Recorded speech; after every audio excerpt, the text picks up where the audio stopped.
денеска сме тука да го промовираме овој спортско-рекреативен комплекс, мини комплекс, центар. Она што е важно за нас е добрата соработка со сите општини, во овој случај со општина Тетово. Ми е драго што во Тетово, како што каже градоначалникот, сме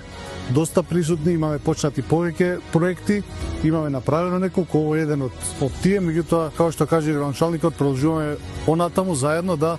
на крај на денот она што за сите нас е важно, тоа е младината, да создадеме што е можно повеќе вакви спортско-рекреативни центри каде што младината ќе може да спортува, да се рекреира и да нашето општество сите заедно го градиме на база на вистински вредности кои што ги промовира спортот и мислам дека сме на добар пат да правиме до крајот на годината уште неколку вакви рекреативно-спортски терени на кои што на територија на цела Македонија, на кои што ќе можеме, пак ќе повторам, да сите оние кои што сакаат да рекреираат, да спортуваат, да се дружат младите, да имате едно каче кај што ќе се дружат и да завршам со тоа да ги испромовираме сите оние вредности во ова модерно време, кој што каже градоначалникот, на PlayStation и сите оние модерни работи кои што се нудат на младите, така да мислам дека е многу важно за државата и за локалните самоуправи да што е можно вакви терени имаат повеќе, а ние како министерство секогаш ќе стоиме позади тоа да си градиме здрава младина со вистински вредности.